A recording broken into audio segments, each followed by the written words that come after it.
Heave ho, 3 in a row. If we win today, we're out of the basement, baby. It is getaway day. Sunday, May 31st, 2026. We are still home for one last day in Flushing, New York. And CITI-FIELD, about to play the last game versus the Great Marlins. Before we fly to the left coast and play Seattle and San Diego. I am the Mets head, talking all things New York Mets. With a preview of Game 61 versus Miami.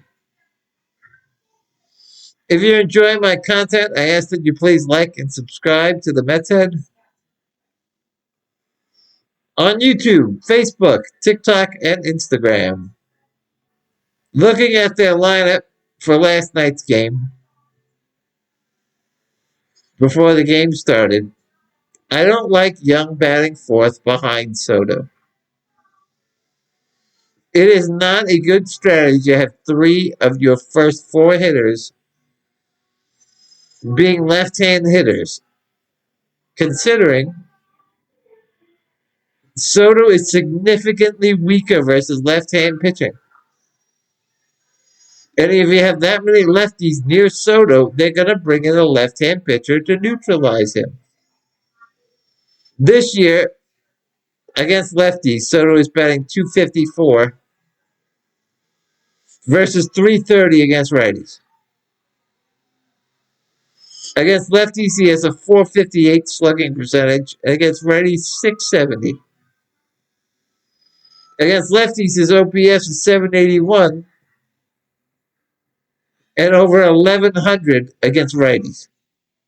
Last year, Soto batted 36 points higher against righties and 130 points more in slugging percentage and over 200 points more in OPS. Why would you allow the opposing team to make your best hitter significantly worse? Why would you let the other team neutralize your biggest weapon? It makes no sense. I'm also surprised to see that Brujan was in the lineup over Beatty instead of Semien, since Beatty has the fourth best average versus right-hand pitching on this team. 243, not very good, but much better than Semien. Against righties, Semien's batting .203.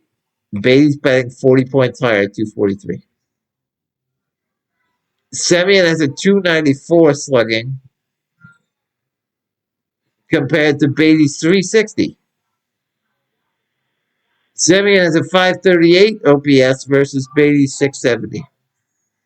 Plus, Semien is old and could use the rest. It's just more inexplicable lineup changes. I am surprised that MJ Melendez wasn't in the lineup. After his performance the night before, I really would have considered benching Benj for a game for actual reasons, not based on hunches. Because Benj is batting 130 this week, and Melendez just hit a huge home run the night before. Here's a recap of yesterday's game. Nothing really happened until the third. Semien led off with a double. Brujan bunted and was safe at first on a high throw to the first baseman, followed by a suicide squeeze with no out. And Semien was thrown out at home. Brujan was then caught stealing third for the second out. Not a good look. And then Ben struck out looking. The next inning, Soto walked and Young singled to make it first and third, and Swaggy V doubled them both in. Then Semien knocked him in with a single. The two guys doing so poorly this week, being productive. And that put us up 3-0. Scott walked the leadoff hitter in the fifth And then Hicks knocked him in for his 45th RBI of the season. Scott would pitch 5 innings, giving up 1 run on 5 hits, 2 walks, and 8 strikeouts. Usually I would say he should have gone longer, but he threw 96 pitches. I did not like using the new guy in the 6th with only a 2-run lead. Should have been Brazoban or Warren. He did throw a scoreless inning with 1 strikeout. Gentleman hit a home run in the 6th, and Senger hit his first Major League home run in the 7th, putting us up 5-1. Then Benj got a double, Bo got a walk, and a Soto single put us up 6-1. Brazoban then pitched the 7th and struck out the side. Warren got into a little trouble in the 8th. He walked Edwards to lead off the inning and gave up a single to Hicks. But then he struck out the next 2 and got Marcy to fly out to end the inning. And then Mendoza wasn't messing around. He brought in Devin Williams in the 9th. Retired the side in order for a non-save situation. But Scott got his first Major League win.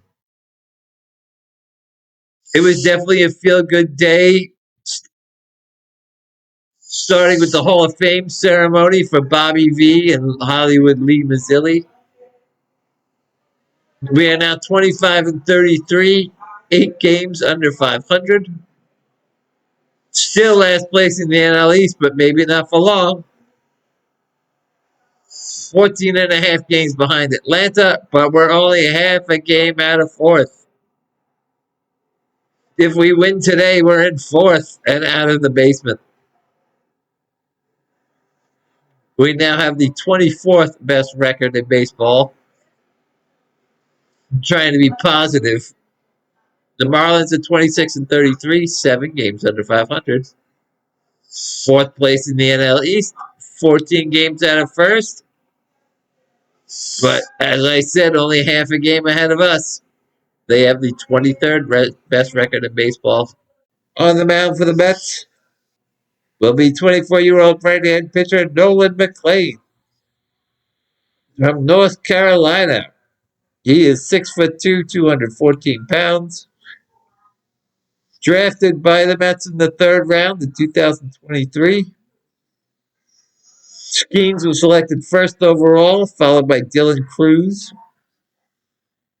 Wyatt Langford was number 4. Jacob Wilson was number 6. We took Colin Houck, 32nd overall. We also took Sproat in the 2nd round and Ewing in the 4th round. Last year, McLean pitched in 8 games. He was 5-1 with a 2.06 ERA, 57 strikeouts in 48 innings, with 16 walks. This year, he's pitched in 11 games. He is 2-4 with a 4.40 ERA. 75 strikeouts in 61 innings with 19 walks. He's also coming off his 2 worst appearances in the major leagues in a row. In a row? And surprisingly, he's never faced our division rivals, the Miami Marlins. On the mound for the Marlins will be 30-year-old right-hand pitcher Jansen Junk from Washington. That guy throws pure junk. He is 6'2", 197 pounds. Has pitched for the Angels, the Brewers, the A's, and now Miami. He was drafted in the 22nd round by the Yankees in 2017.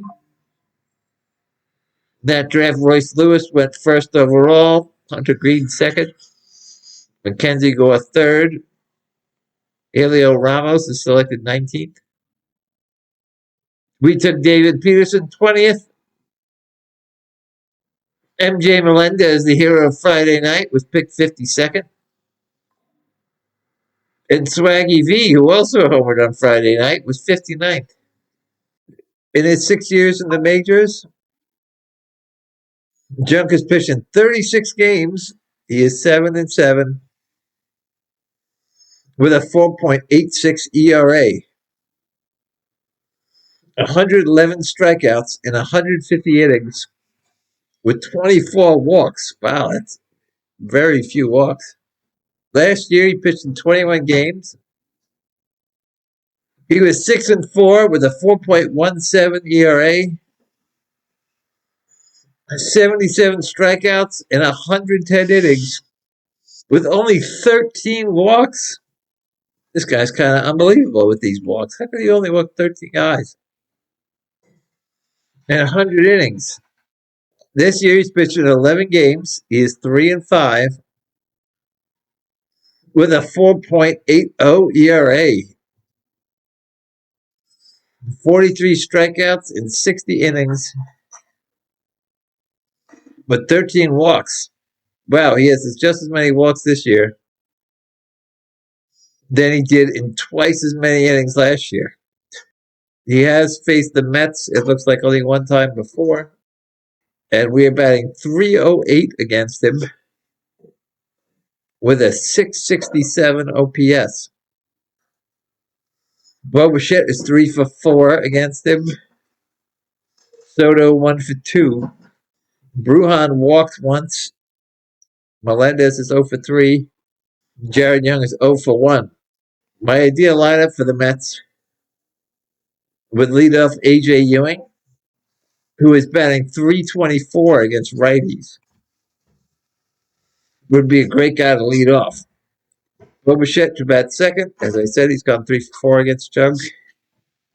Soto third. Vientos fourth. He is great protection for Soto. I bet Young fifth. So I would bat Semien sixth. I think I'd bat Beatty and Benj seventh and eighth. I'd like to bat the more expendable player eighth. So you know what? I would actually like to bat Benj fifth, Beatty seventh, and Young eighth. And then with it being a day game after a night game, I'd bat Singer ninth. I think it's better to have the two lefties near the bottom of the lineup with a righty batting ninth.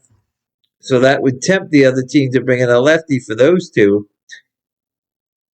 And they'll either be worn out by the time they get to Soto, or they decide to switch to a righty. But you can also then pinch hit for the 8 hitter and have them face 3 out of 4 right-hand hitters before getting to Soto. I think a lot of the questions about the lineup will be answered when Polanco comes back. I think it will balance out the lineup more. In my opinion, he should be batting fourth. And then you slide everyone else down. I see the Marlins have changed their pitcher. I'm not sure why. They're going with a left-handed opener. And then a right-handed bulk. I will discuss my thoughts on their lineup in a live. I would start my lefty lineup and then switch to righties when they switch to the bulk. But we'll see. Let's go, Mets, go. Let's get to fourth place, baby. Until next time, I'm one gone.